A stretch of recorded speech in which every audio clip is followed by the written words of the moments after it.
if we are living in a state of fear on a daily basis because we consider loss such a preeminent thing in our world that we are putting ourselves at odds with ourselves.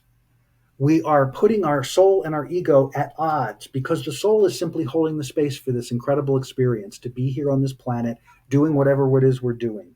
And the ego is saying, but we have to be afraid because we're going to leave here and it's going to be over and then we're not going to see these people anymore. And then they go ahead and leave without you.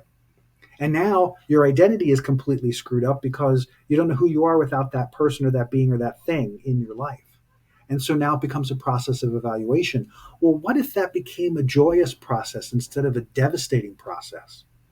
Or at least became a way of understanding ourselves more deeply. And yes, I see when people transition in my world, I want them to know how much I love them. I want to express all of that joy that they've brought in my world.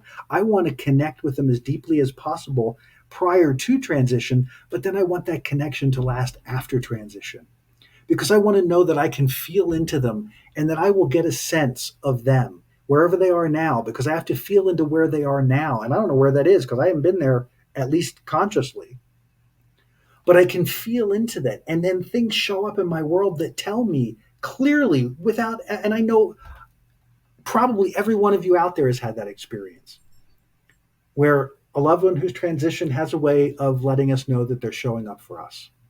And they're there for that reason to show up for us. That should generate joy. That should generate even more love, not fear and devastation. If it's fear and devastation, then we're still stuck in our identity for who we were when they were here or when it was here. And I want us to move past that. I want us to get out of this paradigm that it's all about loss, that it's all about how to avoid loss, how to deal with loss. How to deal with loss is stop using it, stop attending to it, stop focusing on it. Find other ways to deal with it. Tap into that soul experience. That soul experience is all about holding space for change. Big change is afoot. Okay, I'm ready to step into big change.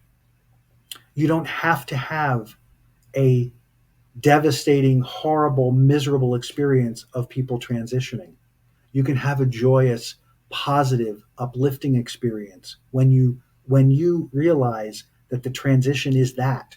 When you stand in front of a loved one who is in that process and you watch the process and you experience that process, it tells you different than what the book tells you.